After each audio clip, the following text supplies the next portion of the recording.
Warning, incoming game over. Warning, incoming game over. I'm kind of lost for words with how to talk about this Calgary Flames team. As they take another one on the chin, fall to 1-4, or fall 4-1, and they have not won a game since they've traded Rasmussen.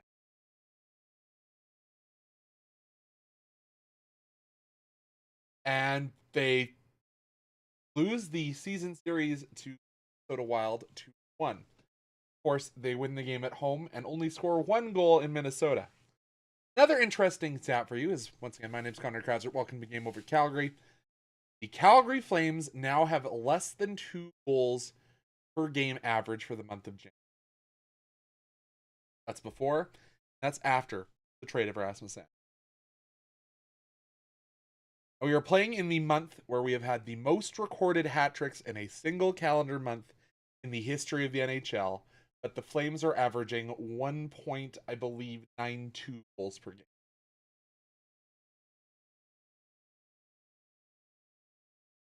It's tough out there, ladies and gentlemen, to be a Calgary Flames fan.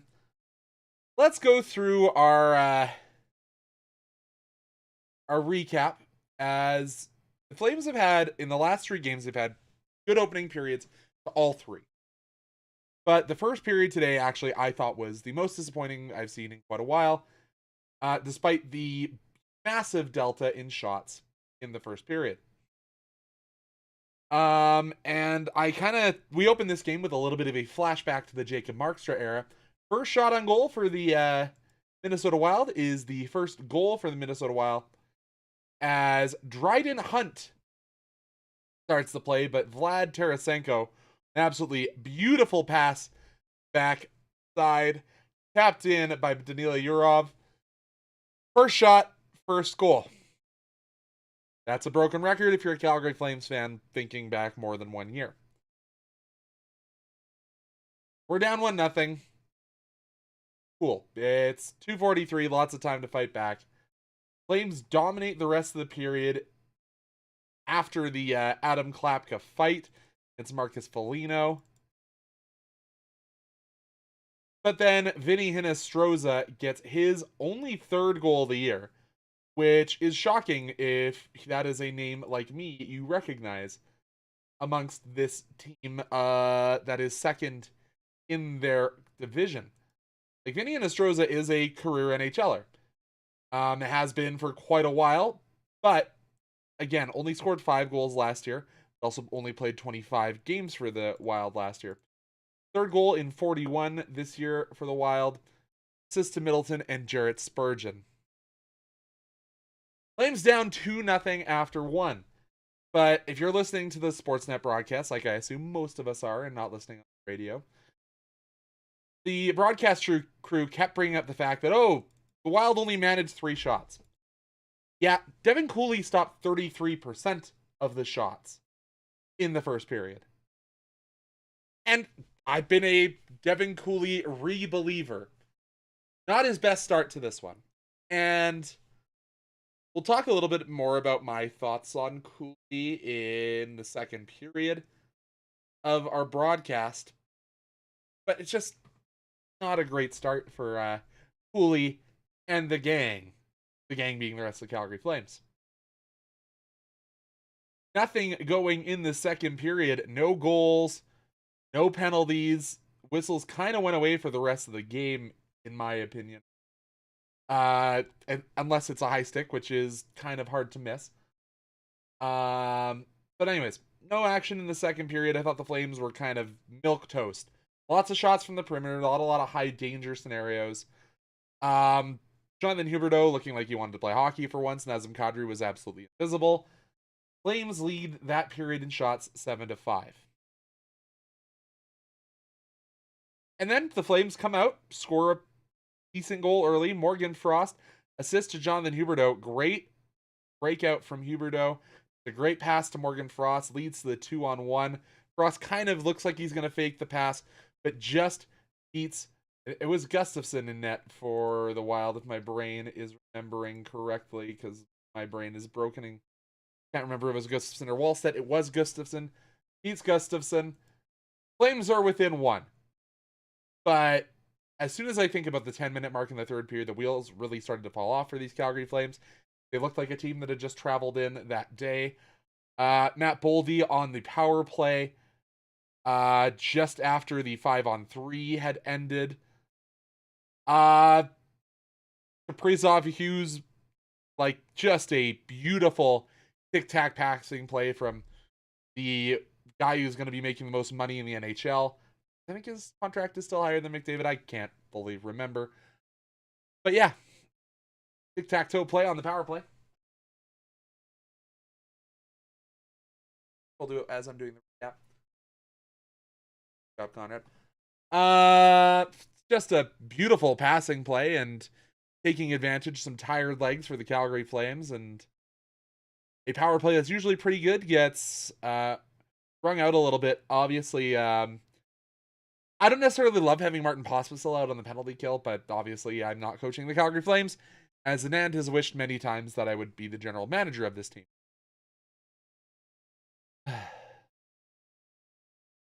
And then it was an early pulling of Devin Cooley. In this one, Minnesota wins a faceoff in their own zone. It gets by the invisible Nazem Kadri, and Kirill the Thrill put this one to bed. Final score, 4-1, and it could have been a lot worse if not for Devin Cooley, despite the fact he only saw a grand total of 24 shots in this game. A reminder, they held the Wild to only 8 shots through the first 40, but that's an exhausting play style. They'd kind of get their show run for a majority of this third period. Other stats to talk about. Flames actually almost 50-50'd the faceoff, winning 49% compared to the Minnesota Wild's 51. Obviously allowed the Wild to go 1 for 2 while managing to go 0 for 3 on the man advantage themselves. Power play still looks awful. I don't think I'm going to be able to say anything more than that because it's been bad all year. However, when you don't have players that can score goals, that's what's going to happen. Doesn't matter if you have an man advantage on the ice. If nobody can put the puck in the net, nobody is going to. And Matt Coronato, Connor Zary, any of the names that you need to score goals just simply can't do it. Whether that's puck luck, whether that's a skill issue, as the kids say, I don't know. I don't have the diagnostics on that. Was last year the anomaly, or is this year the anomaly? Who knows? We're kind of going to have to figure that out over the next, 2 months of hockey. Flames out hit the Wild 16-11, blocked more shots, most of those coming off of Mackenzie Weegar, because at least if he's not able to produce offensively, he can block shots. Sure. Flames gave the puck away 8 times compared to 13, and did lead in the takeaways department as well. Looking at the box score for your Calgary Flames, some of the names that you don't want to see having negative nights are the ones who did. Connor Zary, -2. Marty Pospisil, -1. Joel Farabee, -1. Nazem Kadri, also -2. However, good sign.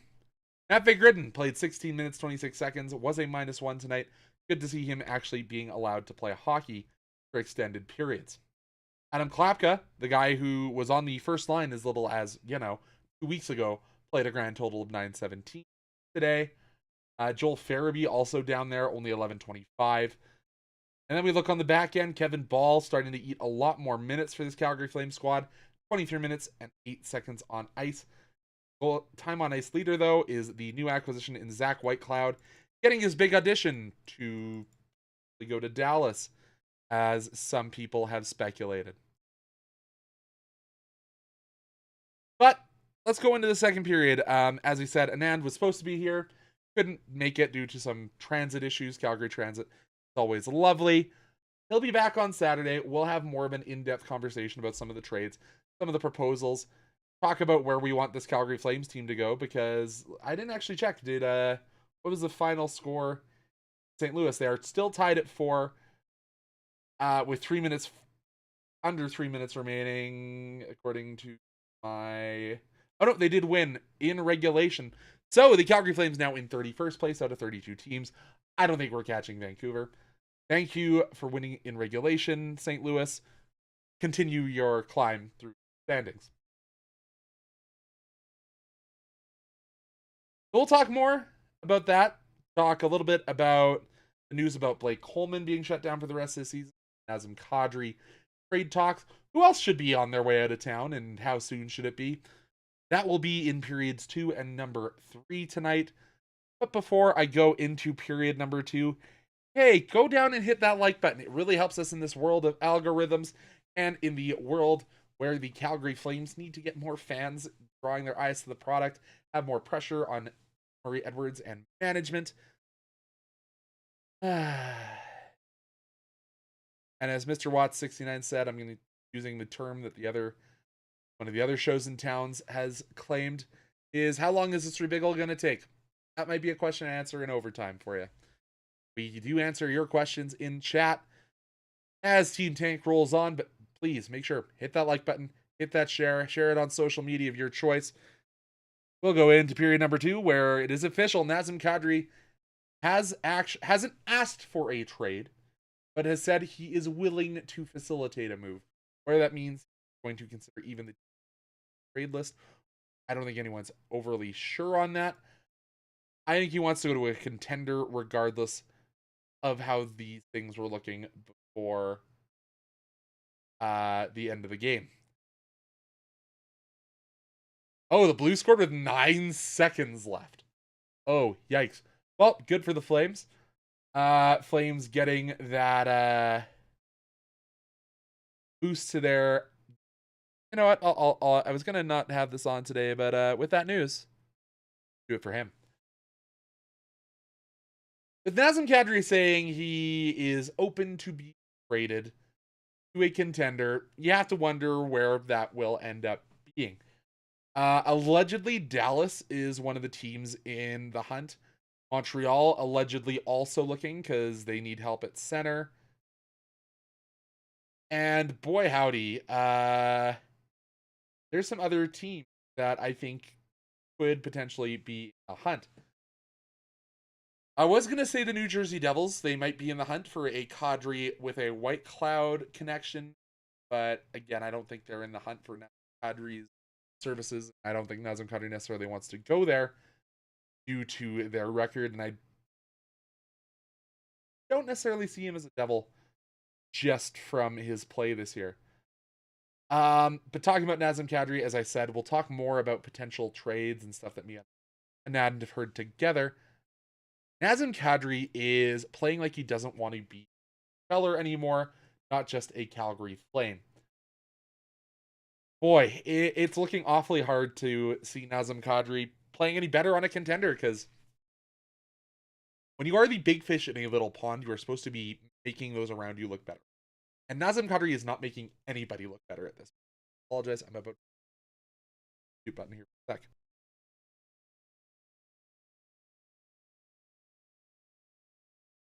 Oh, that's the worst feeling when you lose a sneeze.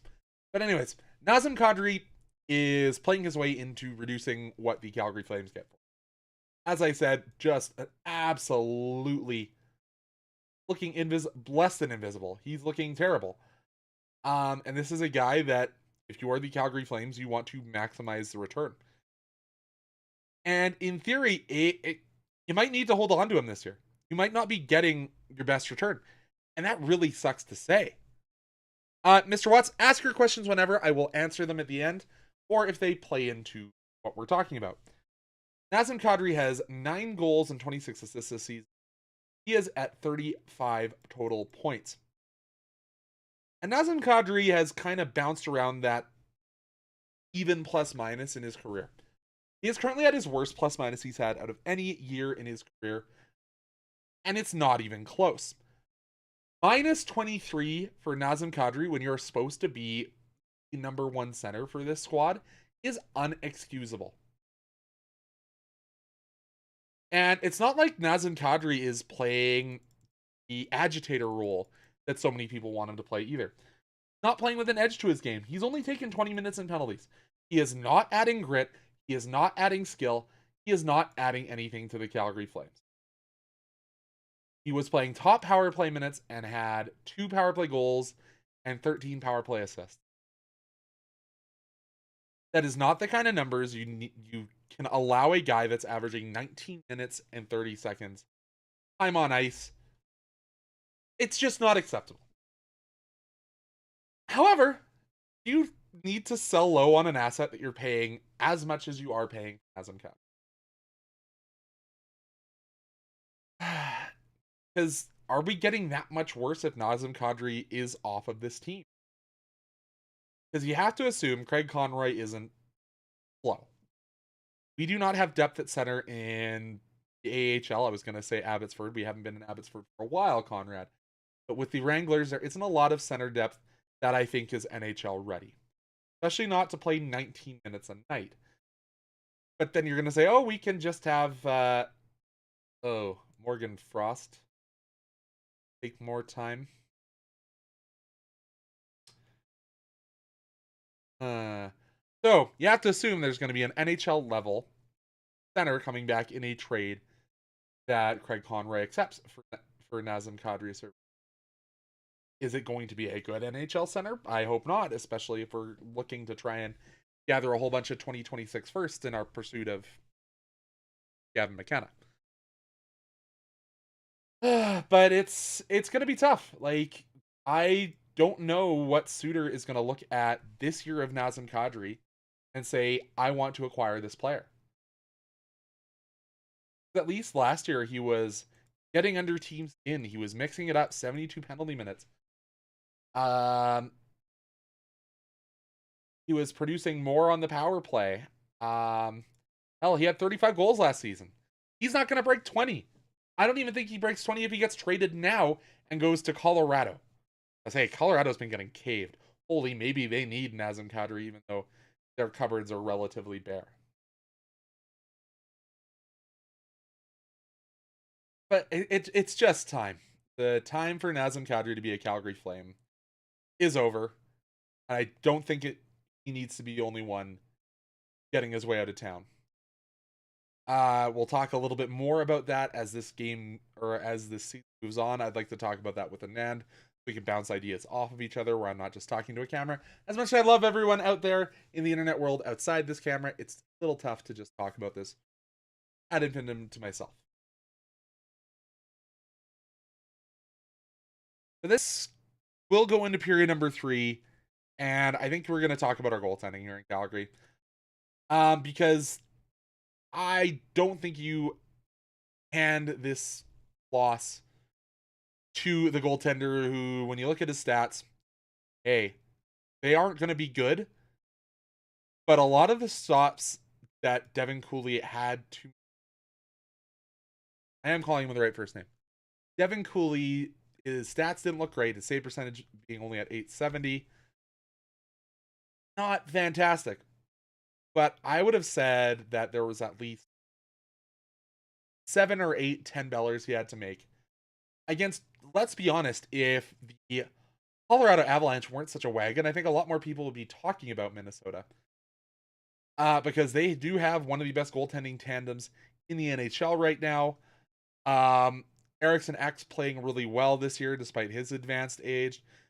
Urob's playing really well. Zuccarello is always a consistent player. Ryan Hartman. And that's, of course, not talking about Tarasenko and Kaprizov either. Like, this is a really tough team to play against, and hey, they just got better after adding Quinn Hughes. Boy, they had a couple close-ups of him where he was seeing ghosts again on the screen. But yeah, like, this is a well-built team. And I called it Dryden Hunt. It's actually Damon Hunt. I forgot. Dryden Hunt, not a defenseman. Earlier. But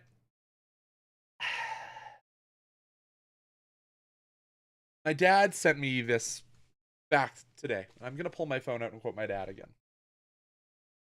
My dad is the best. Love my dad. If the Flames went 30-0, they would end up with 108 points and make the playoffs.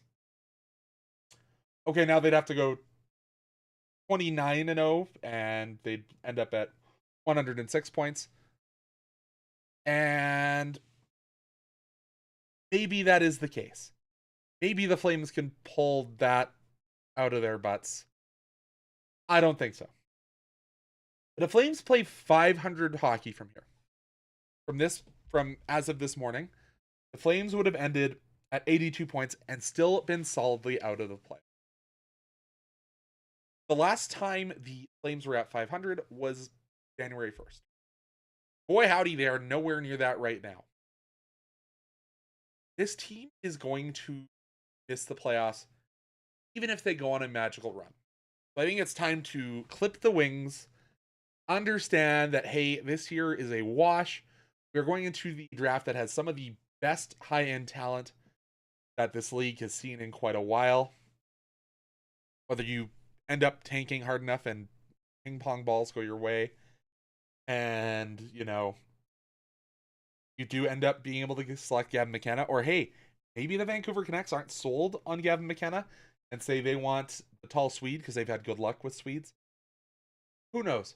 Regardless, get yourself into a position where you can have a person that can break a game and score goals, because that was so clear that we do not have anybody anywhere near the level of Vlad Tarasenko, Kirill Kaprizov, arguably even guys like Matt Zuccarello. We don't have a player of that variety. Get yourself into that Fantasyland scenario and get yourself closer.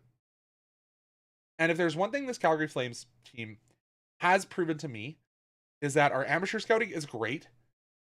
Our pro scouting, who knows?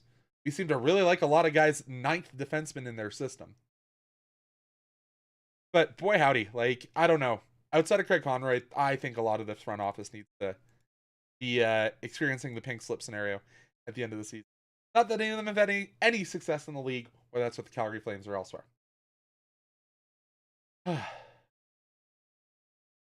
again, the Flames, as I said in the description, came into today having gone 3-9-2 in January.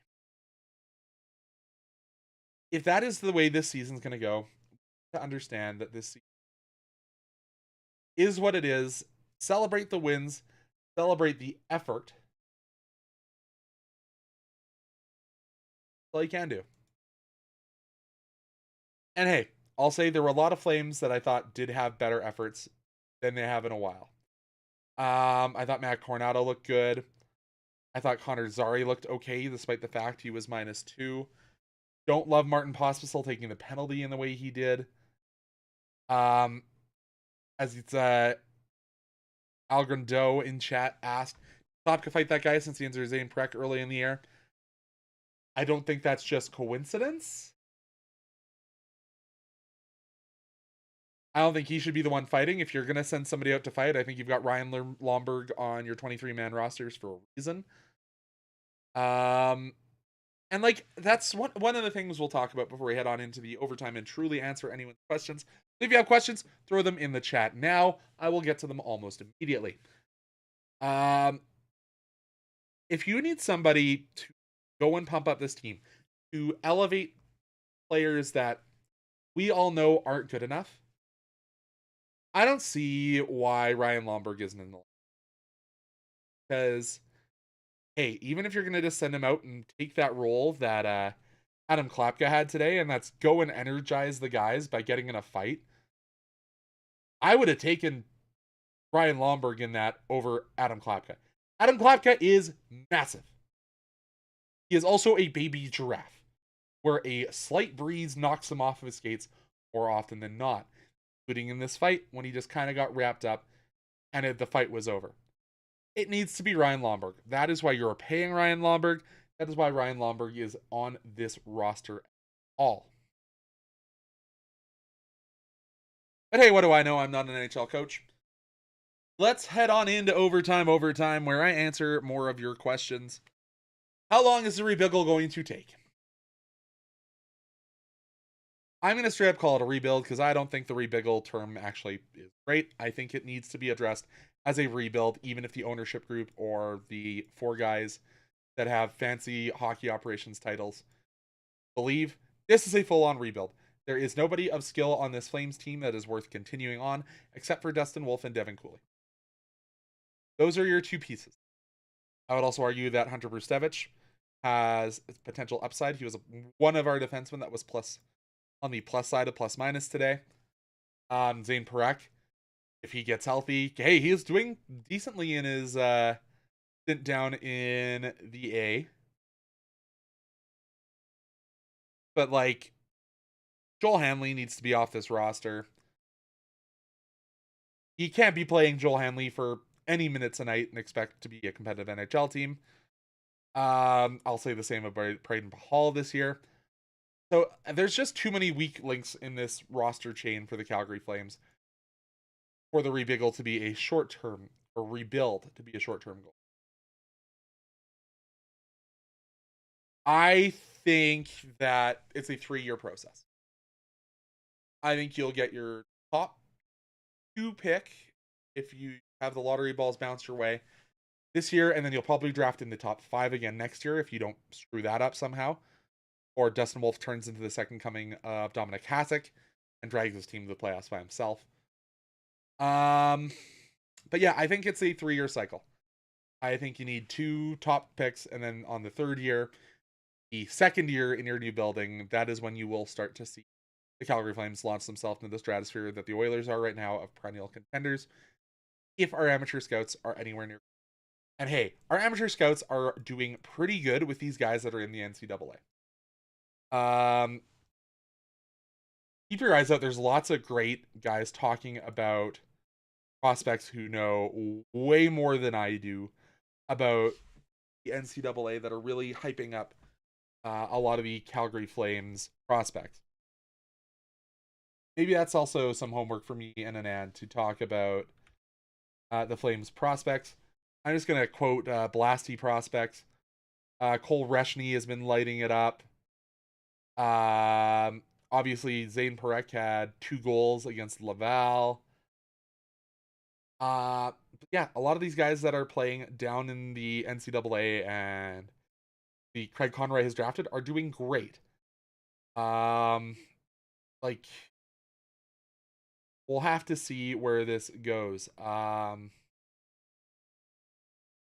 Really interesting to see what Keaton Bearhoff continues to do in North Dakota. I actually think he's doing pretty good. Hey, and we have Abram Webb, I believe his name is, with North Dakota. So, hey, if you're an amateur scout going to got in the system, you might be able to go check out Verhoff and decide if he's one of the people to watch. Guys like Ethan Wittenbach over at Quinnipiac is absolutely lighting the league. He's in the Hobie top 10. And this is a guy that wasn't even expected to be in the NCAA this year. So there is help on the way. It's still a few years left. That's why I say 3 years. Mr. Watts with another question. My question is, does Conroy make the decision on his own, or does Don Moni Baloney have power to override him? Is that why we can't get anything done around here? I can't declare sources, but from words that I'm hearing is that ownership isn't overly happy with Don Maloney. Number 1, with how he's built the team. Number 2, how his... I don't think Don Maloney has a lot of sway right now. However, I would actually point the spotlight a little bit higher. I am. Need to go a little bit to the owner's box. I wonder how much Murray Edwards is doing from Switzerland to actually affect things, especially if he feels Don Maloney and the rest of the hockey operations crew aren't the ones he actually trusts to lead Flames into this next era. So who knows where the hitch in the giddy up for preventing this team from moving some of their assets is. I think Craig is being given more and more of the ability to steer the direction the way he wants to go rather than Don Maloney's belief. And I think we are starting to see that the players that Craig has put his faith in are starting to be given minutes rather than the old guard Because I think if the old guard had their way, we'd be seeing a lot more Braden Pahal than we are seeing of Hunter Brustevich. I think you would be seeing a lot less of Matvey Gridden higher up the lineup. I think you would be seeing as soon as Flames injured reserve. I think you'll be seeing a lot more of John Beecher. I don't think you'd be seeing as many White Cloud minutes as you do, where you're trying to pump his value to potentially flip him. I think that Craig Conroy is now being given the reins more than he has had up to. And I can only say that based on rumblings I've heard.